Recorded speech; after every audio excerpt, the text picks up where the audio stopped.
भारतीय संस्कृति का वैभव जग में सबसे न्यारा। ज्ञान और विज्ञान यहीं से सबने पाया सारा, सबने पाया सारा। कुछ भूलों से हारा फिर से जीते देश हमारा। गीता परिवार हमारा, गीता परिवार हमारा। जय भारत माँ, जय गीता माँ, जय भारत माँ, जय गीता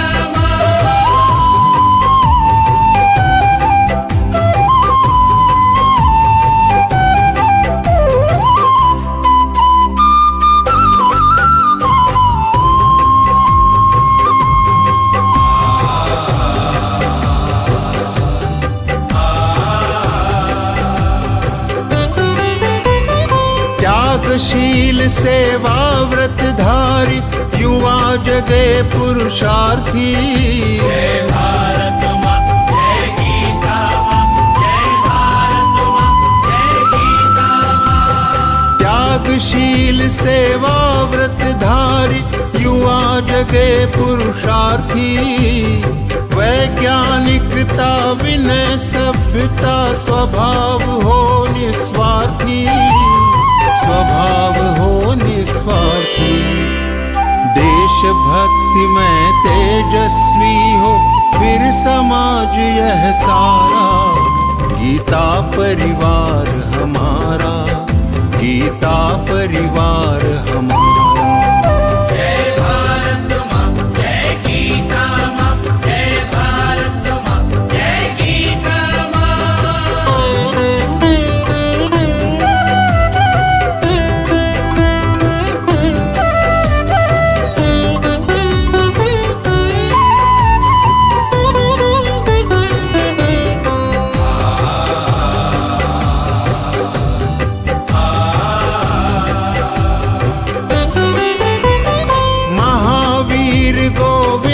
शिवाजी बुद्ध गगन के तारे। जय भारत माँ, जय गीता माँ, जय भारत माँ, जय गीता माँ। महावीर गोविंद शिवाजी बुद्ध गगन के तारे। परंपरा की पुण्य चेतना उर में हम सब धारे, उर में हम सब धारे। बाल हृदय में उसे जगाकर जगे देश यह सारा। गीता परिवार हमारा, गीता परिवार हमारा। जय भारत माँ, जय गीता माँ, जय भारत माँ, जय गीता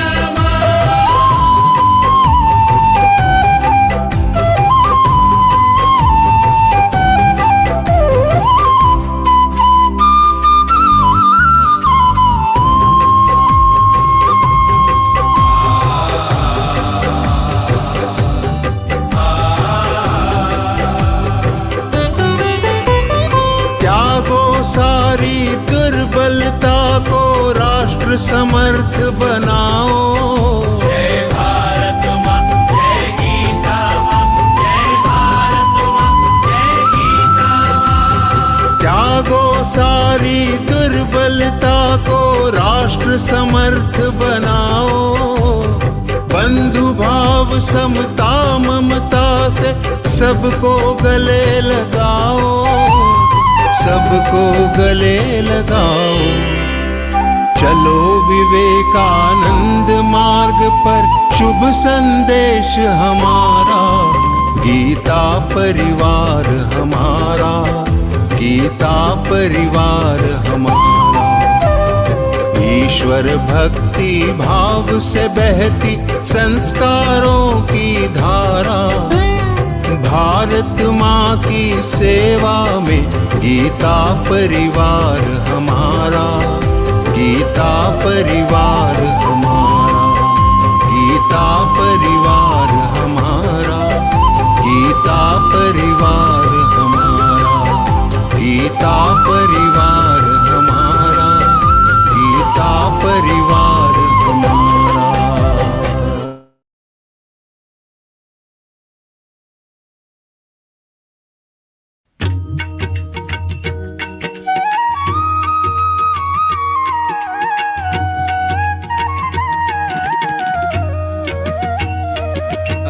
स्वरं मधुरं वदनं मधुरं नयनं मधुरं हसितं मधुरं हृदयं मधुरं गमनं मधुरम्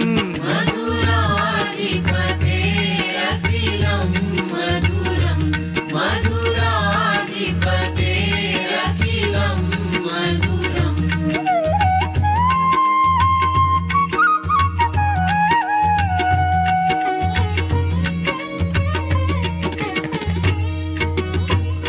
वचनं मधुरं चरितं मधुरं वसनं मधुरं वलितं मधुरं चलितं मधुरं भ्रमितं मधुरम्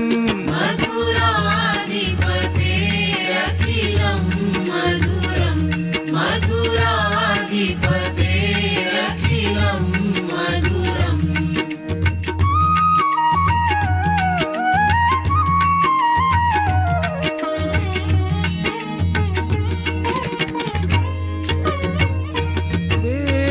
वेणुर्मधुरो रेणुर्मधुराः पाणिर्मधुराः पादौ मधुरौ नृत्यं मधुरं सख्यं मधुरम्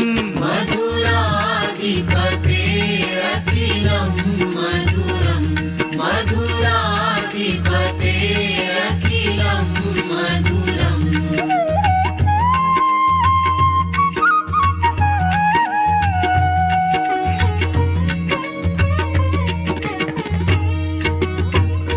गीतं मधुरं पीतं मधुरं भुक्तं मधुरं सुप्तं मधुरं रूपं मधुरं तिलकं मधुरम् मधुराधिपतेरखिलं मधुरं मधुराधिपतेरखिलं मधुरम्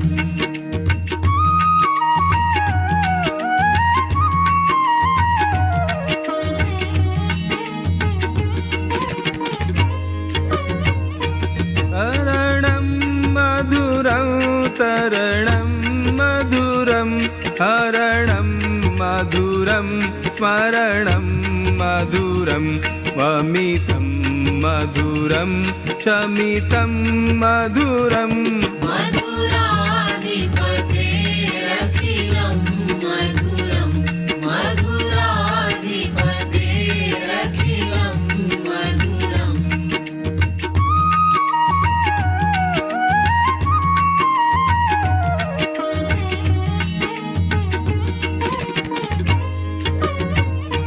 कुञ्जा मधुरा माला मधुरा यमुना मधुरा वीची मधुरा सलिलं मधुरं कमलं मधुरम् मधुराधिपतेरखिलं मधुरं मधुराधिपतेरखिलं मधुरम्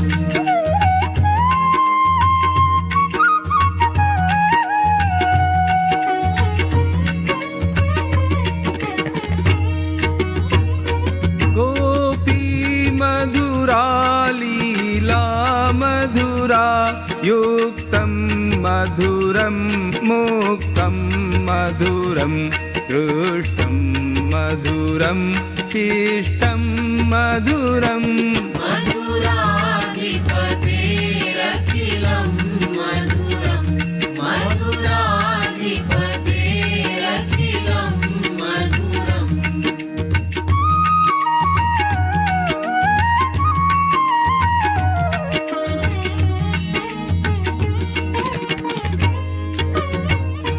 गोपा मधुरा गावो मधुरा यष्टिर्मधुरा सृष्टिर्मधुरा दलितं मधुरं फलितं मधुरम् मधुराधिपतेरखिलं मधुरं मधुराधिपतेरखिलं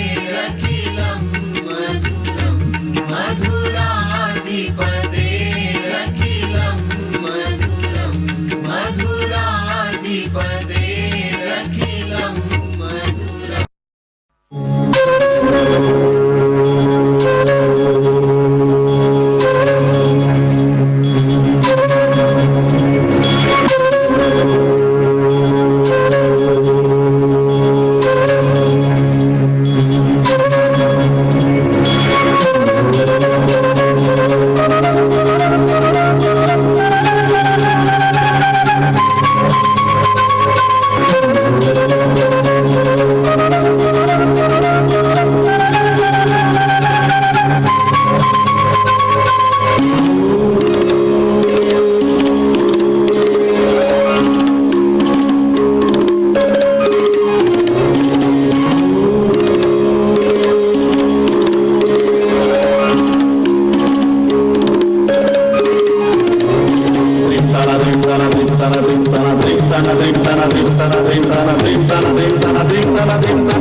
स्थितोऽस्मि गतसन्देहः करिष्ये वचनं तव।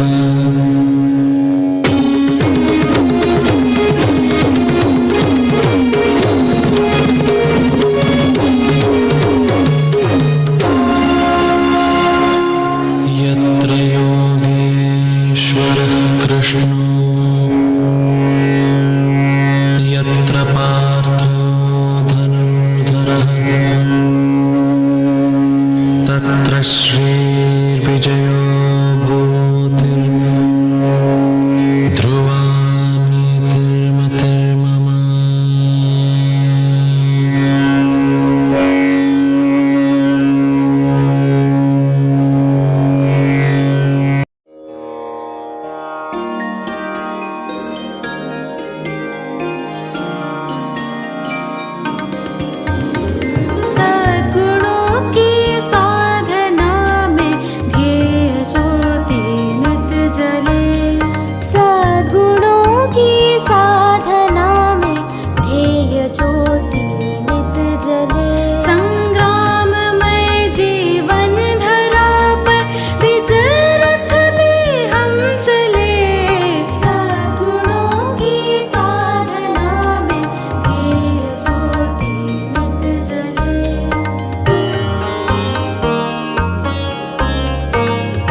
साहो तेज झांसी वाली सा जलती शहीदों की चिता से हृदय में अंगार ले सद्गुणों की साधना में ध्येय ज्योति नित जले संग्राममय जीवन धरा पर विजय रथ ले हम चले सद्गुणों की साधना में ध्येय ज्योति नित जले ध्येय ज्योति नित जले ध्येय ज्योति नित जले।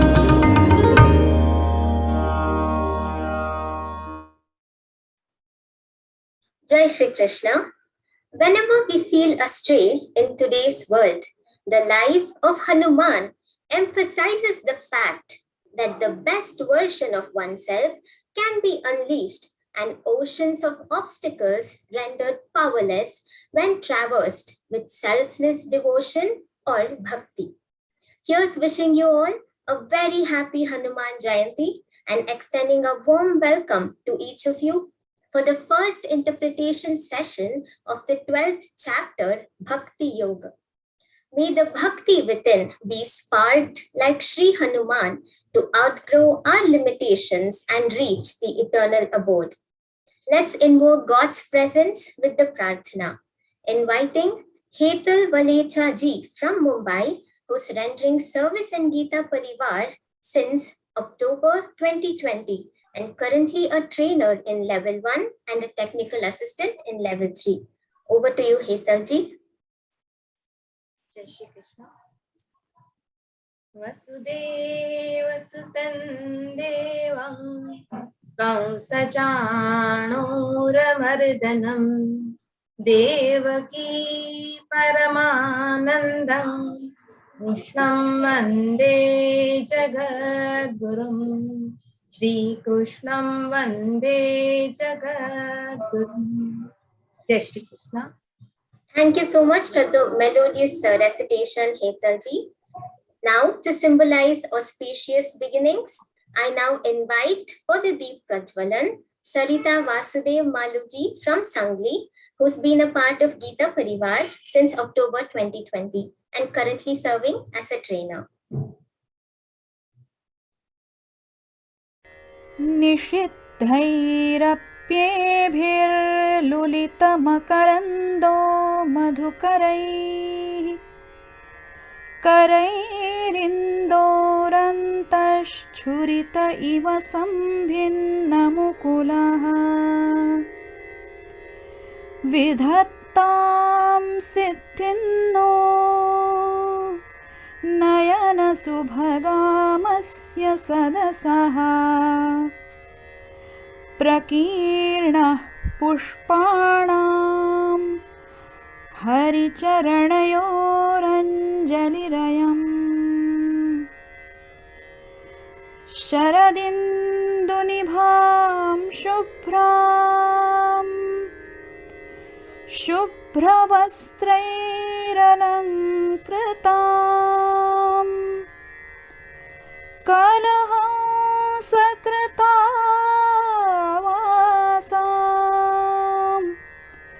वरदां शारदां नुमः वरदां शारदां नुमः। Thank you, Sarita ji, for igniting the light of knowledge with the beautiful Deep Prajwalan. It's now time for the most awaited part of the session. Our speaker is a Geeta Vrati and Geeta Praveena who has memorized all the 18 chapters of the Bhagavad Gita. A disciple of Param Pujya Swamiji, she's pursuing Advait Vedanta at Chinmaya Vidyapith, Kochi, and plays pivotal roles in program coordination and academic literature teams of Geeta Parivar. Welcoming Rupal Shukla Didi to articulate her valuable thoughts and enlighten us. Over to you, Didi.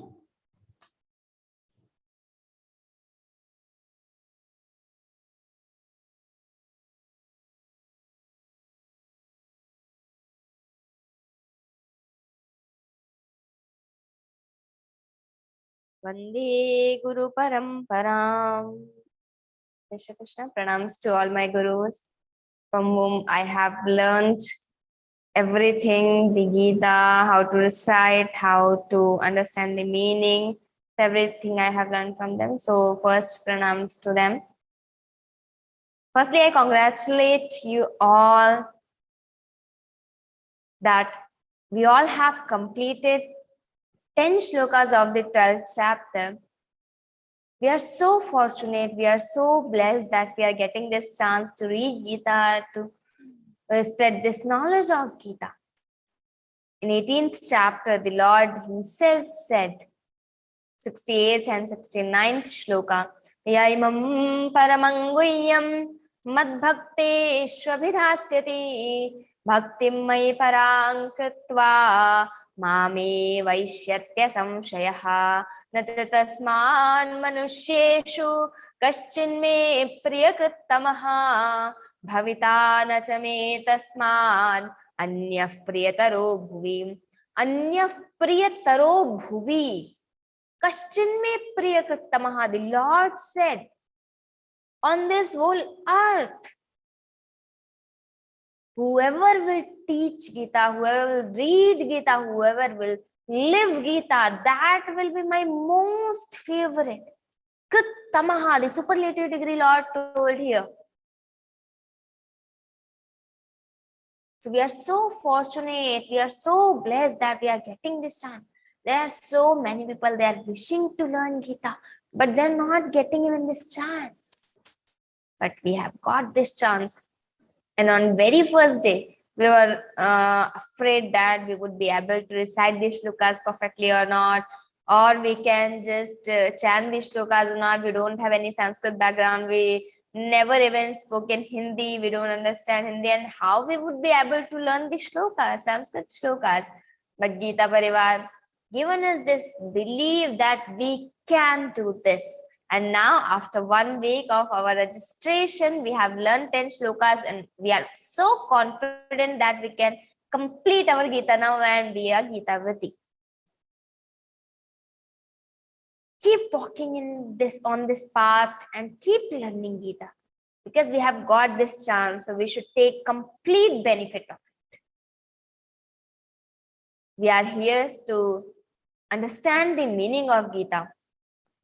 We all know Geeta, we all know this Arjuna, we all know Krishna, but there is much more to know. Everyone wants to know. If we say in Bhagavad-Gītā, all the questions answer is there. So we want to know what is there for us, and we should know. So, here 12th chapter, here we sometimes think that why we are starting with the 12th chapter. Why not from first chapter? Some people joined the group and they left. They thought they are sending the wrong chapter, 12th chapter. When they messaged us, they called us. We told them, no, this is level 1 pattern. We will teach you 12th and 15th chapter. So why we are starting with the 12th chapter? So the reason is, 12th chapter is the smallest chapter in Geeta. Only 20 shlokas. And again, the 15th chapter is the second smallest chapter. It is also having 20 shlokas only, just the meter difference is there. So, we are starting with the 12th chapter, because if we start with this chapter, after learning this these 20 shlokas, we would be having that confidence that, yeah, we have completed 1 chapter and there are only 18 chapters. So, we can go further on this path. If we start with the first chapter, there are 47 shlokas. When we learn these 47 shlokas after first chapter, we will say, no, I can't do that. This is so long. So getting that confidence is important, that I can recite the shlokas perfectly. Yes, I can also learn Geeta. That is the one thing. And then another thing is, this is Bhakti Yoga. The devotion of yoga. The yoga of devotion, this is Bhakti Yoga. If we are not having that much time, after learning this chapter, we would be so confident that yes, we have got this Bhakti part. This bhakti yoga we have learned. This yoga of devotion we have learned. So because this is bhakti yoga, we started with this so that if we are not having time after this chapter also, so we will be having that devotion with us. We started with this bhakti yoga, the 12th chapter. This was the reason. Now after completing 10 shlokas, we are gathered here to discuss and to know the meaning of 12th chapter, starting 10 shlokas.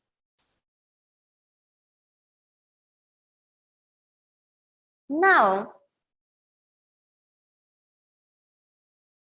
whenever we start something, whenever we start reading our scriptures or anything, this is our Indian culture, that there is one nyaya in our scriptures, ghatita buddhim prati ghataka jnanam karanam. What does it mean? It means if we want to understand something, we should know the components first.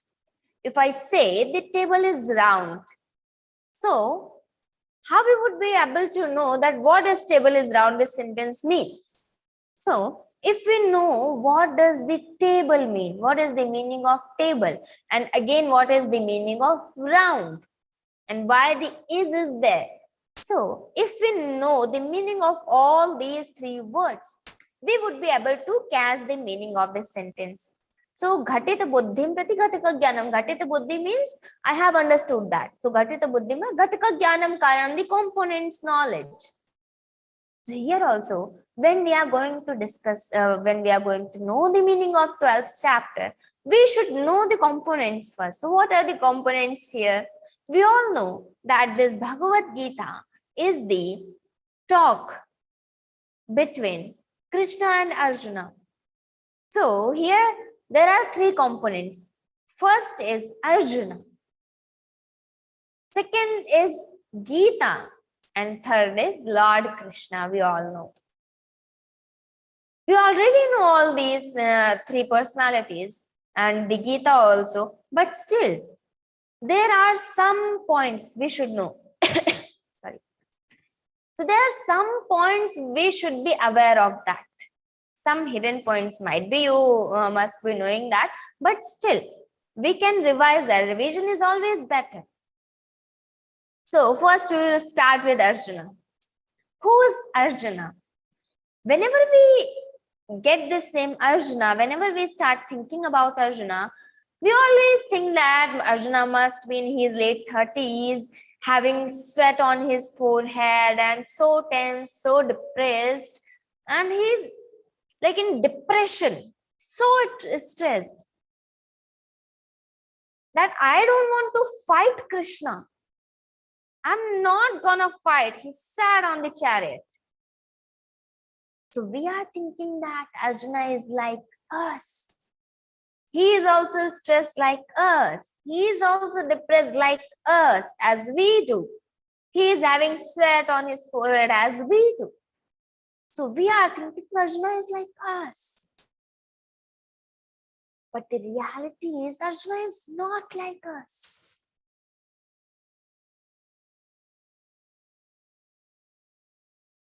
Arjuna is 84 years so mature guy. 84-year-old, not in his late 30s. Arjuna never got defeated by anyone in his life.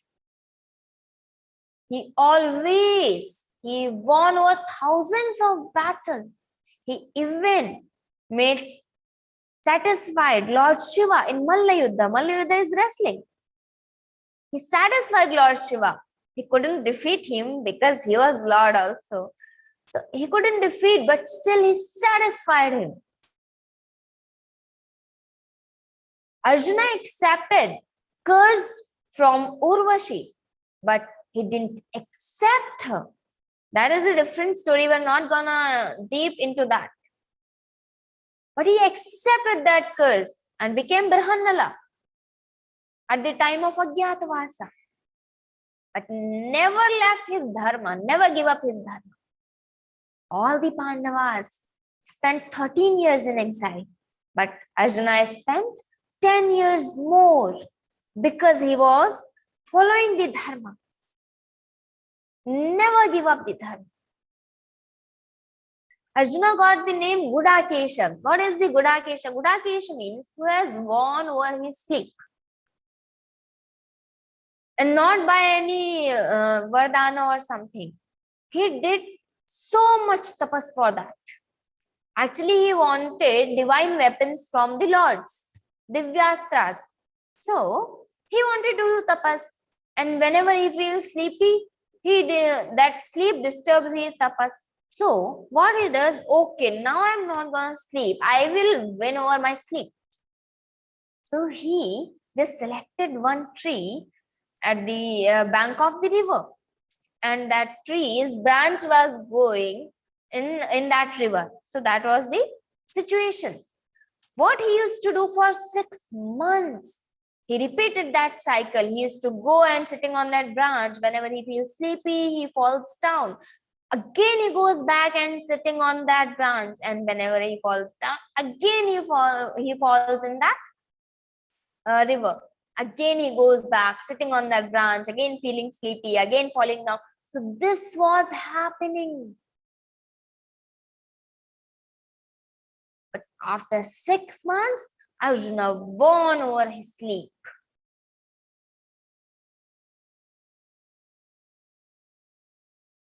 So this is Arjuna. Arjuna is not like us. We are thinking, Arjuna went Sasharira Swarga with his body. No one could go there. Trishanku, one king was Trishanku. He wanted to go there. But he asked Vasishthaji. Vasishthaji just denied, no, I can't do that. He asked Vishwamitra, Rishi Vishwamitra. Vishwamitra said, okay, I will do that. So Vishwamitra sent him in that Swarga, in that heaven, and again Indra kicked him back.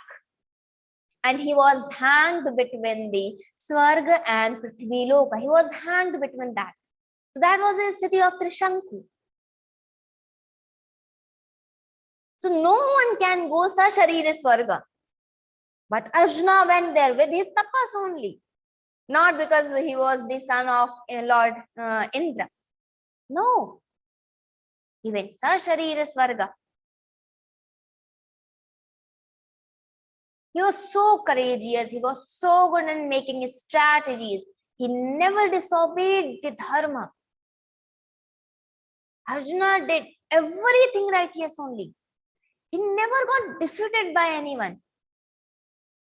And now in this Mahabharata war, he is saying that no, Krishna, I can't fight. In 2nd chapter, he said, Sidanti mamagatrani mukhancha parishishyati vepathuscha sharire me romaharshascha jayate gandivam sansate hastat त्वक्चैव परिदह्यते न च शक्नोम्यवस्थातुं भ्रमतीव च मे मनः. He is telling न च शक्नोम्यवस्थातुं. I am not able to stand Krishna.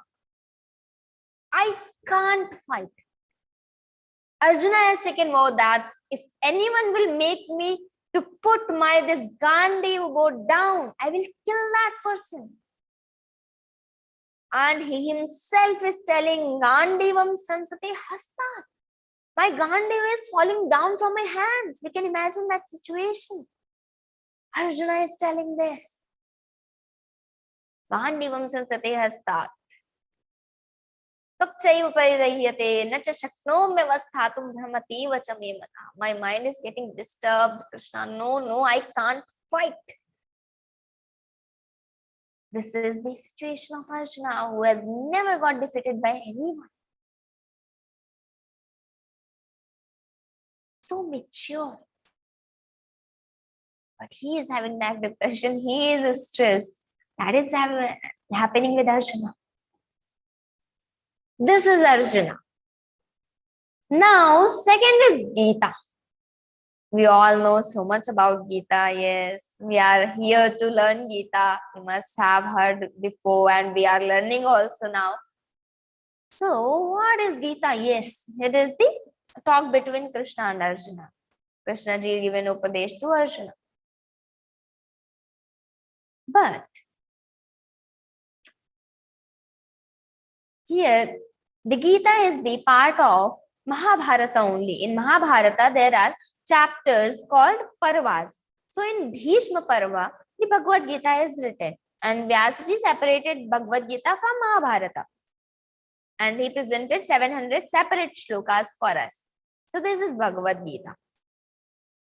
Vyasaji written very beautifully. Parthaya pratibodhitam bhagavata narayane swayam vyasena grathitam purana munina madhye mahabharatam advaitamritavarshinim bhagavatim ashtadashadhyayinim ambatvam bhagavad gite bhavadveshinim. Parthaya pratibodhita bhagavata narayane swayam. The Gita is for Parthaya pratibodhita, to make him understand. For his knowledge, the Gita was told by Narayane Sam, Bhagavata Narayane Sam, by the Lord Narayan himself. The Gita was told. The Vedas are the main source of knowledge, but still the Vedas are the exhales of Lord. But the Gita is direct voice of Lord. He himself is speaking these mantras. These are not just shlokas, these are mantras. How much we chant, how much we learn this creates vibration around us. This gives us vibration, this gives that welfare, because these are mantras, these are having that welfare. The gist of Vedas are the Upanishads, and the gist of Upanishads is Gita, and the gist of Gita is Sharanagati. And Sharanagati is the sar of the 12th chapter, the Bhakti Yoga. That's why we are starting with the 12th chapter. So this is Gita. Now the question comes, why Krishna ji told this Gita to Arjuna only? Why to not Duryodhana? Why to not Dushasana? Why to not anyone else? Why to only Arjuna? So in Shankara Bhashya, Bhagavan Shankaracharya wrote very beautifully, Gunadhikaihi grihitaha anushthiyamanascha dharmaha prachayangamishyati. So, who's having many qualities? Who's having more qualities than others? Gunadhikaihi. Who's having more qualities? If anyone should be conveyed to them, that will be prachayangamishyati, that will be spreaded. But who's not having gunadhikayi, who's not having so many gunas, if the thing is told to them, that will not go to prachayangamishyati, that will not be studied that much. If Lord Krishna has told this Gita to Duryodhana, we must not have this book now to read it. But Arjuna, now how we are just justifying that, and how we are judging that Arjuna is having so many qualities, Gunadhikahi, why we are telling he is having Adhika Guna, more qualities? So, in 16th chapter, Lord Krishna is going to tell this himself in 5th shloka. In level 2, you will be getting that 16th chapter to know. So, 5th shloka. Daivi sampad vimokshaya nibandhaya surimata ma shuchas sampadan daivi abhijatosi pandava. So, O Pandava, O Arjuna, you are equipped with all these qualities. Ma shuchah sampadan daivim abhijatosi. Daivim abhijatosi Pandava. Actually, the 16th chapter started with 26 divine qualities. Abhayam sattva samshuddhir jnana yoga vyavasthitihi ranandamasya yagyascha swadhyayasthaparjavam ahimsa satyam akrodha tyaga shantirapayishunam daya bhuteshvalo luptam mardavam veerachapalam tejah kshama dhritish shaucham adroho natimanita. Till here, 26 qualities. Bhavanti sampadam daivim abhijatasya bharata. Arjuna, you are already having these 26 qualities. You don't need to worry. Ma shuchaha. So here the Lord told Arjuna, you already have these qualities. Gunadhikaihi. Arjuna already having this. Arjuna did everything right, yes, only in his life. That's why he was so lovable to Krishna. So the Gita was told to Arjuna. Gunadikai. The reason was Gunadikai Adukyatvat. He was having more qualities. This was the reason Arjuna got this knowledge, and making Arjuna Nimitta, Lord given this knowledge to us.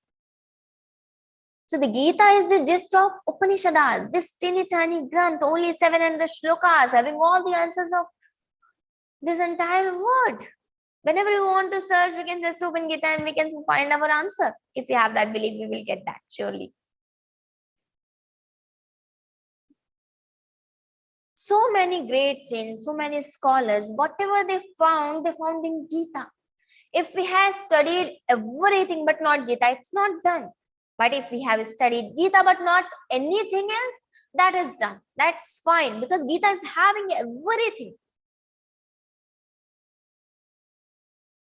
So just read Gita. We are not having so many years to read Vedas, to read Upanishads. That will take longer time. But if we read Gita, we know the Gita, we have got all the gist of all these scriptures.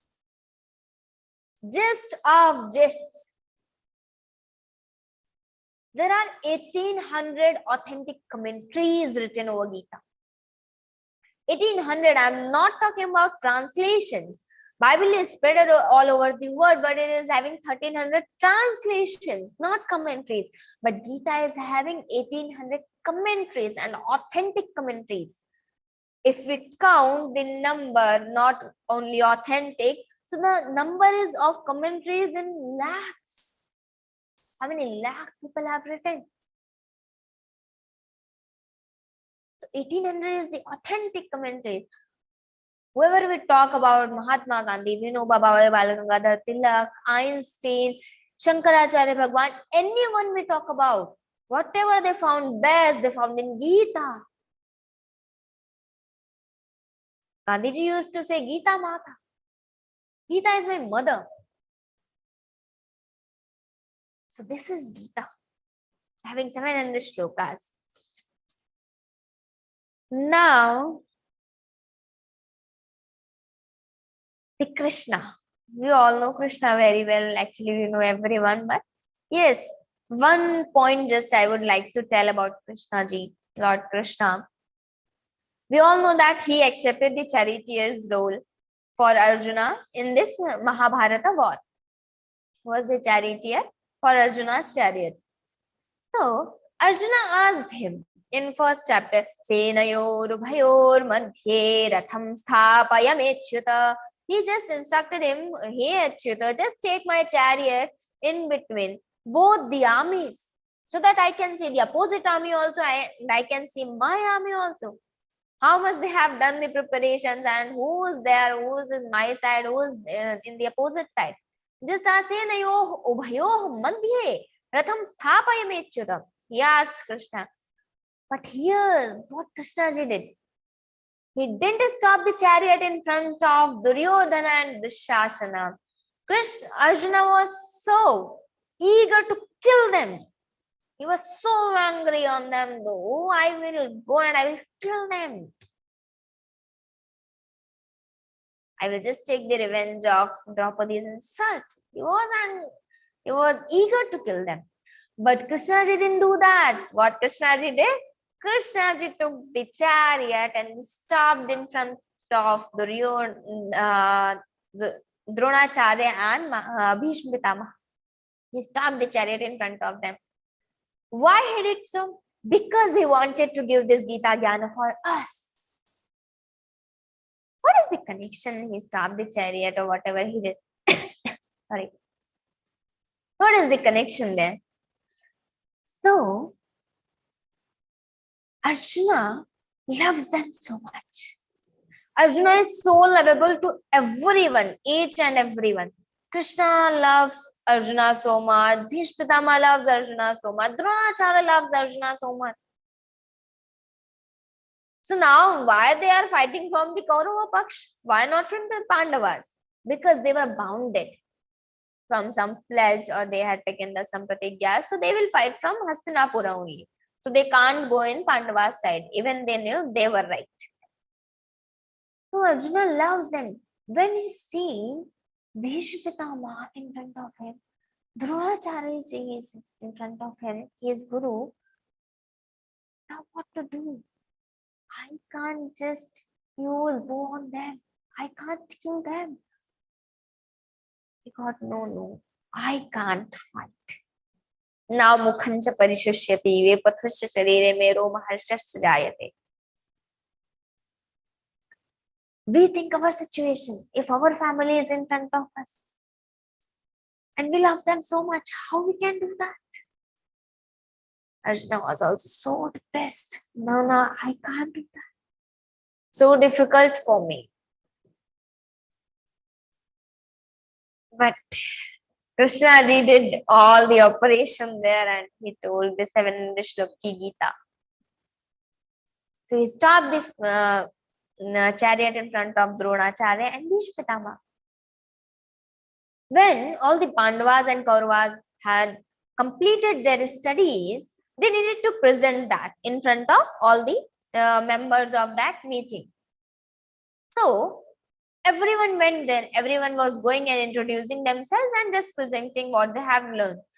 So everyone gave a long introduction. I am Duryodhana. I am the king of this great kingdom, Hastinapura. I am the son of the king Dhritarashtra. And like this long Mahavira, Mahabalashali, like this. They were telling long introduction. Everyone. But when Arjuna went there, what Arjuna told? I am Arjuna, the disciple of Dronacharya, going to present what I have learned. Everyone was looking at him. Everyone was waiting. He must say something else. But he just started. Oh, then Dhritarashtra stopped him. Wait, Arjuna. Don't you have any other identity? Dhritarashtra asked him. But Arjuna said, when I am going to present my Vidya, I just have one identity. Who is my guru? From whom I have learned this. I have only one identity. Dronacharya never taught the Brahmastra to his own son, but he taught that Brahmastra to Arjuna. Not even anyone else other than Arjuna. Arjuna knows the Brahmastra, but no one else. Bhishma Pitama used to wear white clothes, like I am wearing right now. So Shweta Vastrani, he used to wear white clothes. So whenever all the Pandavas and Kauravas come back after playing, everyone is having so much dust. Bhishma Pitama loves Arjuna. Whenever Arjuna comes, he just take him in his arms. Because when we love so much, we just love to hug them. So Bhishma Pitama always used to, whenever Arjuna comes, he used to take in his arms. Everyone asks him, you are wearing white clothes, you will need to change, you will need to wash and everything. So, okay, it's fine. But he can't stop himself without loving Arjuna. So everyone loves Arjuna so much. So Krishna ji stopped the chariot in front of Dronacharya and Bhishma Pitama intentionally, that Arjuna will say that I can't fight, and then I will give this Gita Jnana to him, making him nimitta to everyone. And he knew that we will be sitting here and we will be just reading these shlokas and getting this meaning of Gita. He did that. Now, let's start with the 12th chapter. This was the preface. The Gita, the Krishna, the Arjuna, we got to know little bit about them. Now the Bhakti Yoga, 12th chapter. We are starting from here. From first to 10th chapter, Lord explained the unmanifest Lord's worshipping. Nirguna Nirakara Brahma. In 8th chapter, Aksharam Brahma Paramam Swabhavo Dhyatamuchyate Bhuta Bhavo Bhavakaro Visargah Karma Sangitaha. So he explained from 1st chapter to 10th chapter the Nirguna Nirakara Bhakti. Now in 11th chapter, ending 55th shloka, Mat Karma Mat Paramo Mad Bhakta Sangavarjitaha Nirvaira Sarva Bhuteshu Yes Samameti Pandava. So he told this Saguna Sakara Bhakti, the manifest Lord's worshipping. Now Arjuna got confused that Lord, till 10th chapter it was fine that only Nirguna, the unmanifest Lord was there. Now he is telling about manifest Lord. So he got confused to whom I should worship. So he is just explaining his Shanka, what doubt he has now. In 12th chapter, 1st shloka, let's start. Evam satata yukta ye bhaktas tvam paryupasate ye chapyaksharam avyaktan teshanke yoga vittamaha. Arjuna is telling here, those devotees who are ever integrated, thus meditate on you. He is telling that Evam satata yuktaye. O Lord, O Krishna, the person who's ever integrated with you, satata yuktaha, always connected to you. Not I'm just right now I'm thinking of Lord, but at next moment I will be forgetting him. No, not like that. Satata yukta, here he told. So who are ever integrated with you and thus they worship you, bhaktaha tvam paryupasate, they worship you paryupasate. Ye chapi aksharam avyaktam paryupasate. We will just connect that word here also. So who worship this akshara Brahma, avyakta Brahma? So what about them? Who is the better knower of the yoga here? Who is better? He is asking, his question is. But be careful. This question is not about the Lord. That unmanifest Lord is best or the manifest Lord is best, because we are not having that. We are just having limited mind. We can't think of that which Lord is best. No. Unmanifest is best or the manifest is best. No, we can't think that. He is confused between the ways, because we have both the ways. Bhakti Marga is also there to reach to the God, and the Jnana Marga is also there to reach to the God. Now, why we want to reach to the God? What is the need there? We are just enjoying our life. We are living here and we are coming on this earth. We are having the Bangalore also, car also, bike also. We are just enjoying our life. What is the need to get that happiness? Actually, our ultimate goal is to get happiness only. Why we all are doing all this? Why we are doing job to get money? Why we are getting money? Whatever we want to do, we will be doing that. And we will be getting happiness only. For happiness, I am doing everything. All the studies, marriage, and the children, the money, everything we are doing for happiness only. In 15th chapter, the Lord said, Mamaivamsho jiva loke jiva bhuta sanatanaha manashasthani indriyani prakritisthani karshati. So in 15th chapter, the Lord said, Mamaivamsho jiva loke, my portion only living on this earth, being jiva bhutaha, being jiva, being this human body, this human. Lord is telling you are my portion. So we ultimately know that we are the portion of Lord only. And we want happiness. That is one aspect of life, getting happiness. Okay, our life is dependent on that, getting happiness. So our Swarupa, our real Swarupa, that oneself, the Lakshana of that, the characteristic of that oneself is Satchidananda Rupa, Ananda Rupa. Our self is just that Ananda Swarupa only, complete ultimate happiness. So if we want to get happiness only, so for all the time, why to just struggle for all the life? Try to and strive to get that Lord. start walking on that path.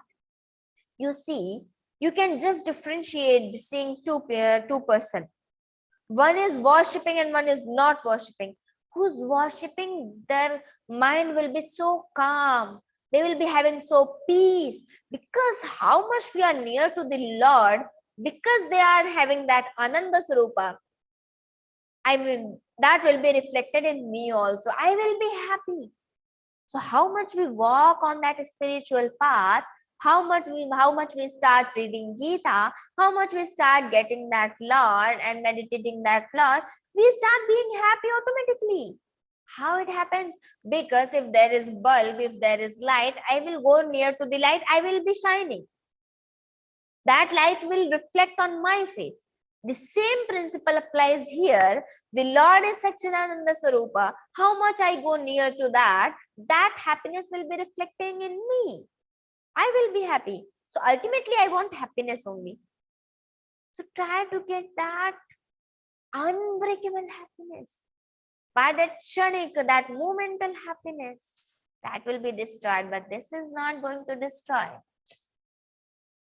So here Arjuna just put his doubt, that I am having that doubt, that which way is better?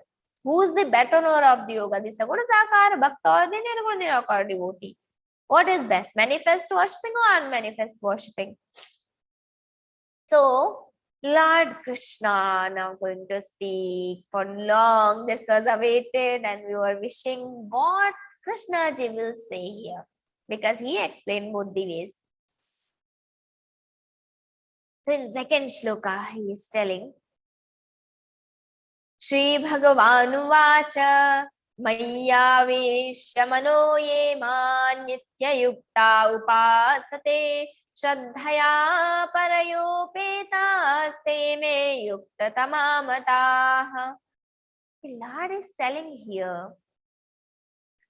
Mai aveshya mano ye man nitya yukta upasate. The Lord said, those who ever integrated with me and possessed of supreme faith, Mai aveshya mano ye man nitya yukta upasate. Mai aveshya. Aveshya is the word of avishta. Avishta means fixing. So Mai aveshya, Mai means into me.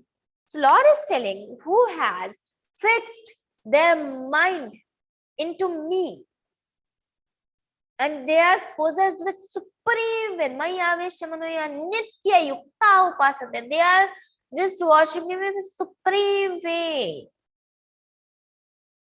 Mai aveshya manoye man nitya yukta upasate. Upasate means worshipping, and nitya yukta ever integrated. We are always connected, always worshipping that Lord. Not every time in 24 hours I am, how much I can, that will be done by me only. So nitya yukta upasate, shraddhaya, with faith. Not I'm sitting there and I'm just worshipping the Lord because my mother told me and I'm worshipping. I don't have any feeling for the Lord, but yeah, I'm told to do this. That is also good. You don't think that that is not good. That is also good. Doing something is better than nothing. I will be doing that. After some time, the bhakti will start coming into me. If I don't get that feel for the Lord, but still I am told to sit and do worshipping, yes, it's totally good. It's totally fine. Because when we will be sitting there, we will be seeing that Swarupa, we will be getting that happy. We can just experience that. So that is also good. But nitya yukta upasate, shraddhaya, having that faith. These are the bhakta lakshanas. Who's bhakta? Who's having shraddha? Shraddhaya parayoho. Petaha. Paraya, with paraya shraddha, with supreme faith. Shraddhaya parayo petaha. Taha. Te me yukta tamamataha. They are always integrated with me, Krishna. These are considered by me. And highest among the yogins means these are the better knower of the yoga. Te me yukta tamamataha, yukta tama. He told they are the best yogis.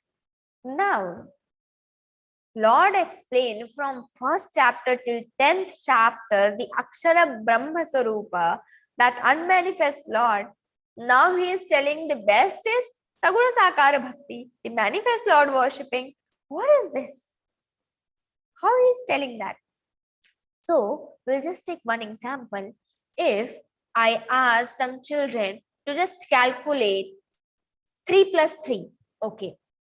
If I ask some elder person, okay, they will be calculating, yeah, 3, 3, 6, it's very easy, okay. Some children who just have started studying, one will be counting with fingers, 1, 2, 3, then again 1, 2, 3, then 1, 2, 3, 4, 5, 6. We will count with fingers. One person will be taking pen and that putting that lines 1, 2, 3, 1, 2, 3, total cutting 1, 2, 3, 4, 5, 6, total 6 lines. Total is 6. One person will be taking abacus. One person will be taking calculator to calculate that. And one person will be taking laptop or phone or anything. That doesn't matter. What is best for them? I can't say that fingers are best for you or pen is best for you or you can just do abacus and you can just use your mind. No. It depends on what is for them. Where they are comfortable, what is easy for them. What is easy and where they are comfortable. They can easily do that. That is the best for them. So Lord also told here, this is Saguna Sakara Bhakti is best for you. Why? Not because it is giving more fruits, but Lord is so merciful. He always take care of us. He's saying this is best because this is easy. If we want to do this, we can do this easily. But if you want to do that manifest worship, that will be difficult for us. Lord will tell him for the shlokas. So he is telling, this is easy, that's why this is good. So now what about the Nirguna Nirakara Bhaktas? Because this is possible, that's why this was described. And now what about them if it is easy and it is best? And so everyone will start doing this only. What about them who are worshipping that Akshara Avyakta Brahma? Telling, wait, you just listen, I'm going to tell you. So from third shloka, he is going to explain those people. Yes. Ye tvaksharam anirdeshyam avyaktam paryupasate sarvatra gamachintyancha kutastamachalan dhruvam. Here, the Lord is explaining that Akshara Swarupa. Ye tu Aksharam. Now, to whom we should call the Nirguna Nirakara. So, he is telling some characteristics. Aksharam, which Akshara means which is always decreasing. That is Kshara, and which will never be destroyed. That is Akshara.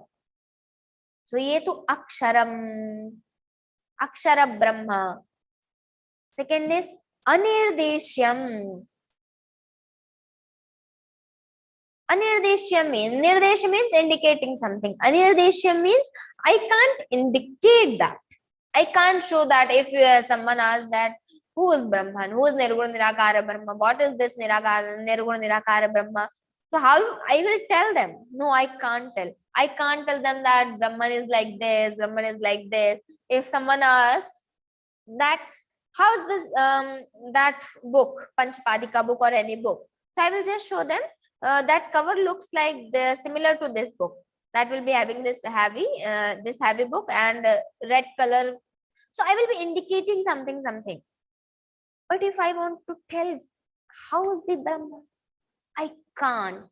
Anirdeshyam, I can't indicate about that. Anirdeshyam.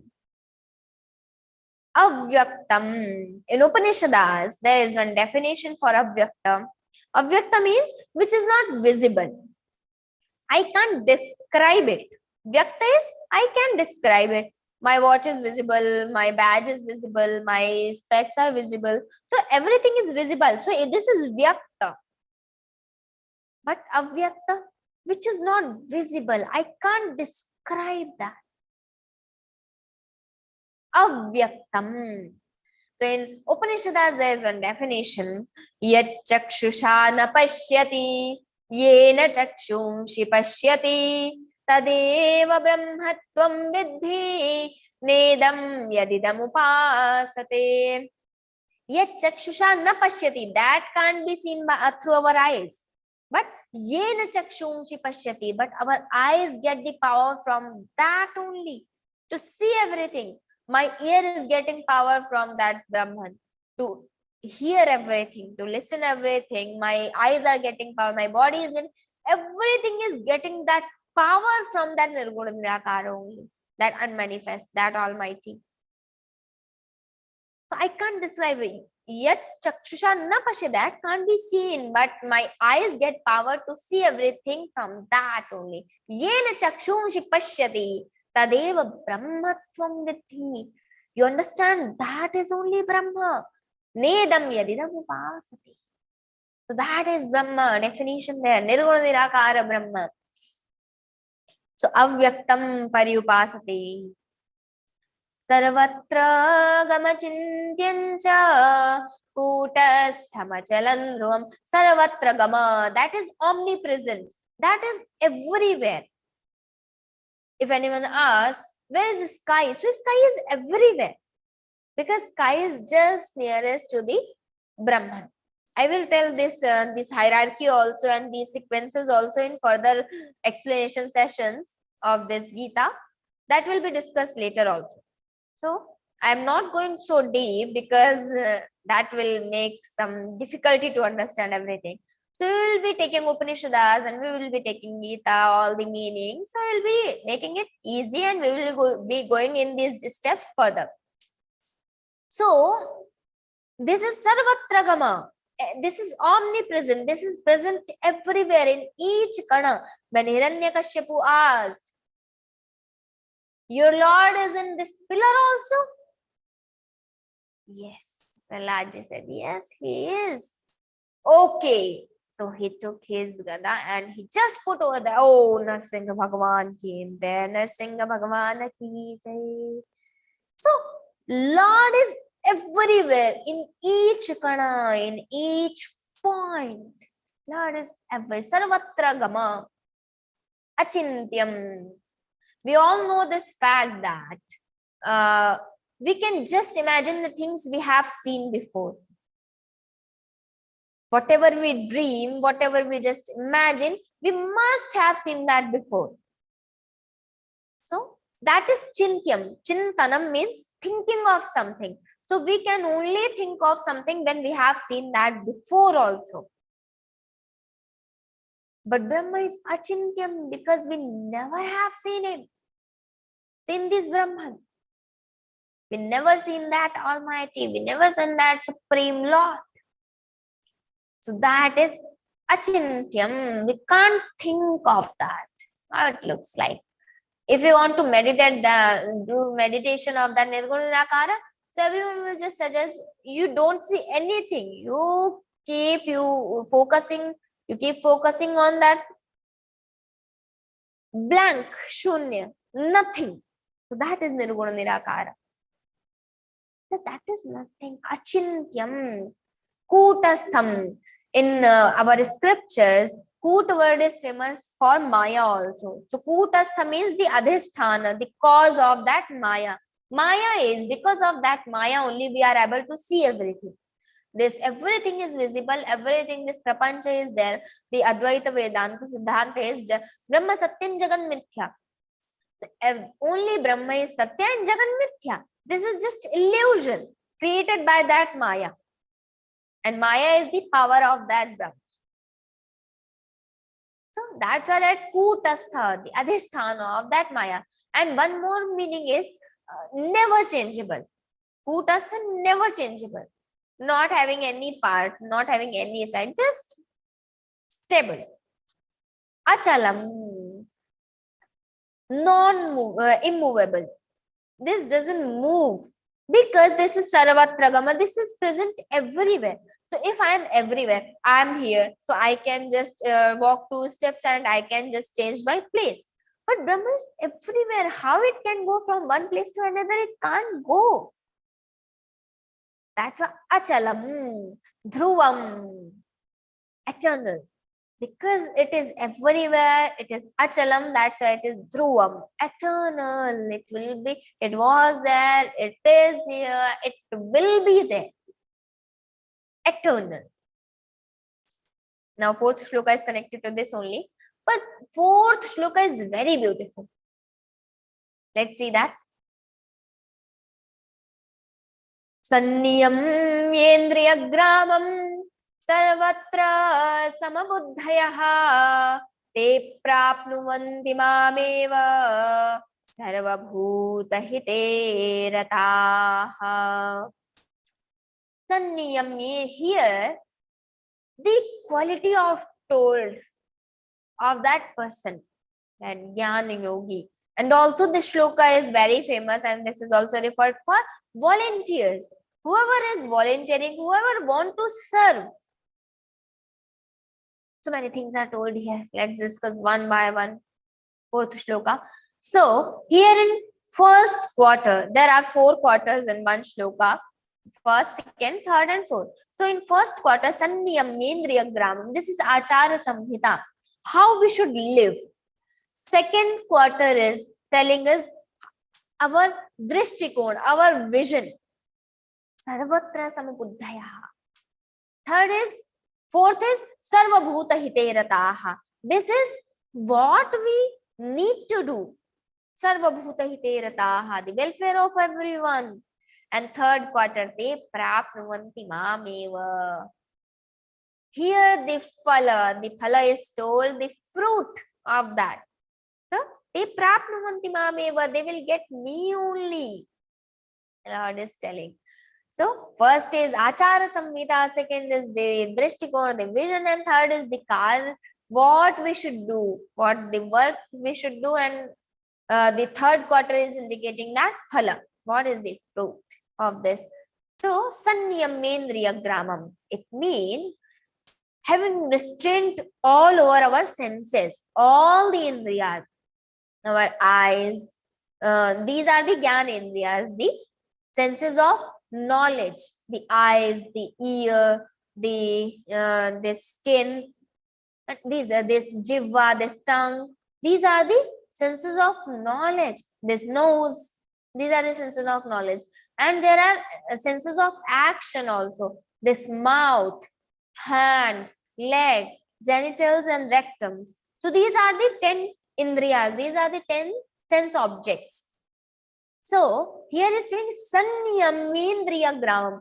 Indriya means one indriya, eyes or ear, anything we can refer. But Indriya Gramam, Gramam means that group. So in Sanniyam Indriya Gramam, having control over all these indriyas. Sanniyam, not only niyam means controlling over, but Sanniyaman means very well controlled. Not this time I will control, next time I will not control, next time I will try, after 1 hour I will again continue. Right now I want to eat jalebi, I will not continue. No, not Sanniyam Indriya. This is our living should be. So Sanniyam Indriya Gramam, controlling all over the indriyas. Sarvatra Samabuddhaya, having everywhere equal eye. There is no jat path, there is no bhedbhava, there is no partiality. Sarvatra samabuddhaya. But be careful. There is one concept in our scriptures.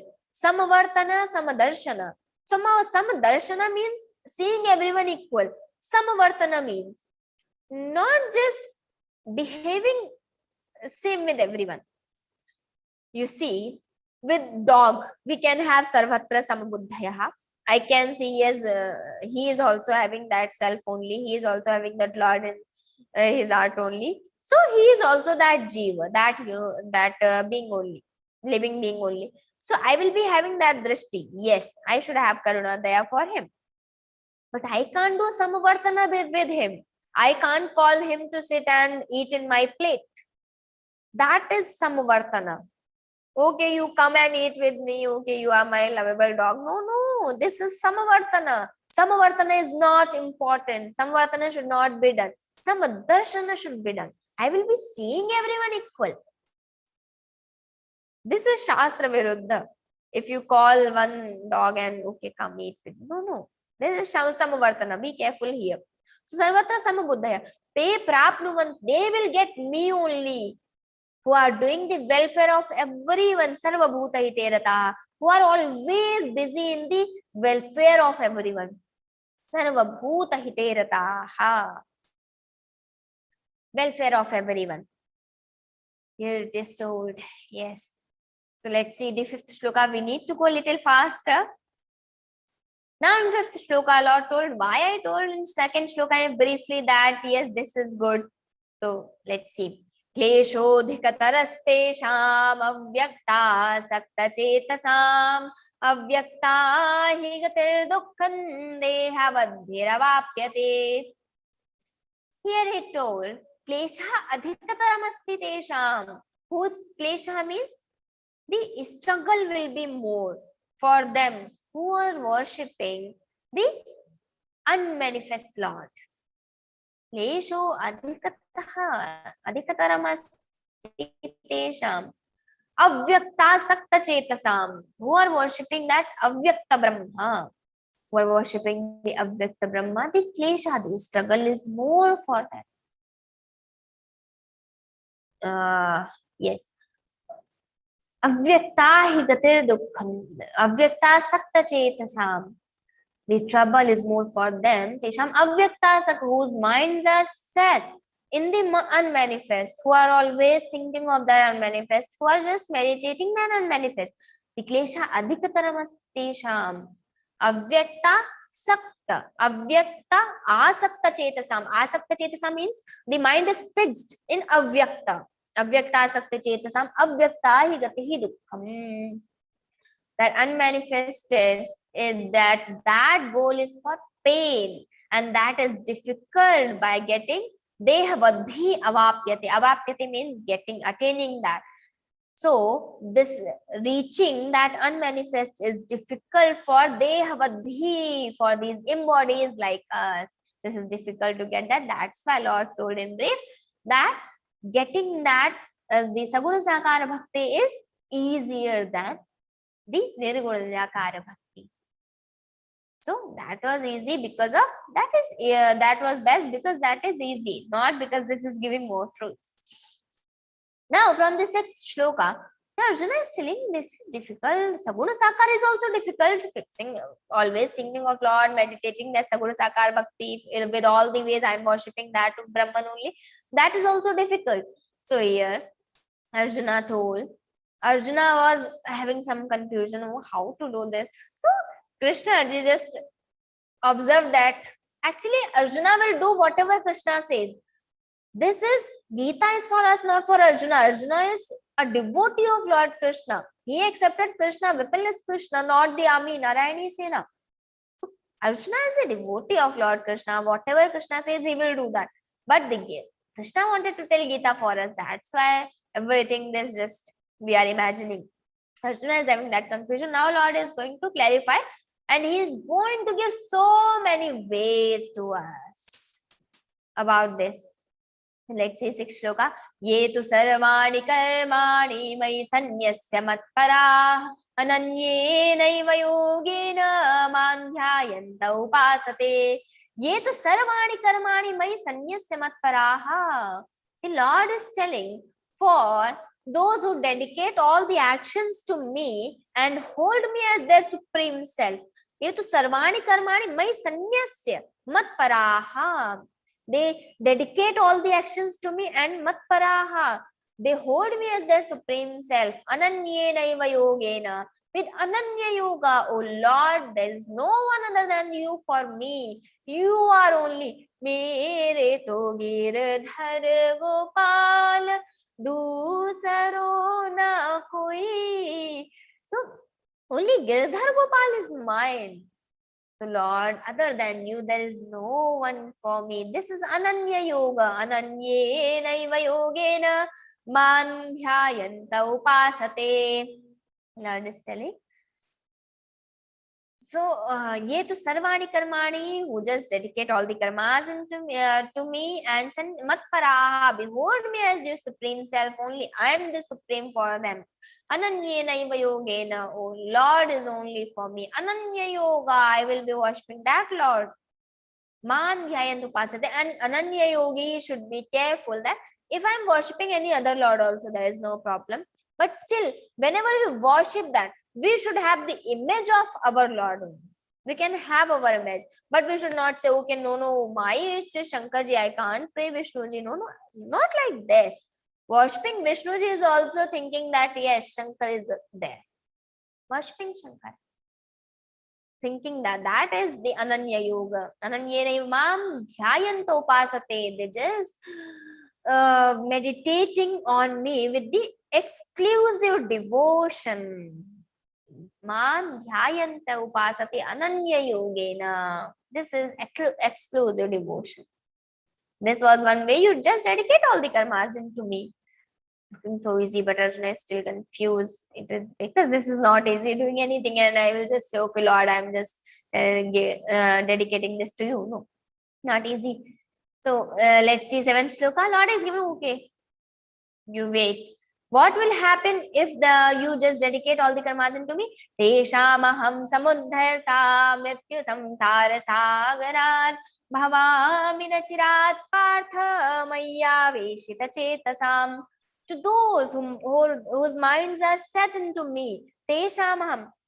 My aveshita chetasam. First we need to understand this meaning. My aveshita chetasam, whose chetasam means that mind, whose minds are connected into me, integrated in with me. Tesham, for them, what I do? Samudharta. I just make them to cross this ocean of samsara, the ocean of birth and death. I make them to pass this. Bhavamina chirat partha.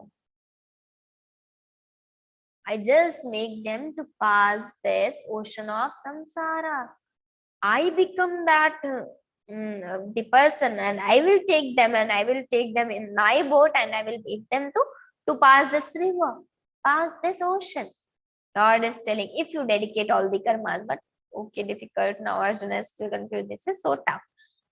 Krishna ji is telling another option. Mayeva manadhatsva may buddhin niveshaya nivasishyasi mayeva ataurdhanna samshayaha. Okay, maya aveshya manoyemam. Whatever we think with the buddhi. Whatever if we love anyone, we love with that mana, with that mind. So Lord is telling, whatever you think only me. If you want to love someone, you love only me. That's why he's telling mana and buddhi both. Mayeva mana datsva may buddhin niveshaya nivasishyasi mayeva atordvanna samshaya. There is no doubt, Arjuna. If you just dedicate all, you just fix your mind and your buddhi both into me. If you fix both mind and buddhi, your intellect, if you set your mind, then nivasishyasi mayeva atordvanna samshayaha. They will get me only. There is no doubt, Arjuna. No doubt, they will be living in me. They will be dwelling in myself alone. Nivasishyasi mayeva. They will be alone dwelling in myself. There is no doubt. So Lord given one more option. If you can just dedicate all the karmas. If you can't do that, okay, you just fix your mind and your buddhi into me. Where that is not possible, Lord will give so many options, many more options. But that we will see in the next session from 9th shloka, because we are running out of time. So we have seen these 8 shlokas. Just practice and try to understand how Lord Krishna is giving these answers to Arjuna, trying to make him ready for the yuddha, for this war. Okay, be ready, get out of that depression and leave that everything. So Lord is telling these options. So we have seen so many options. There are many more that will be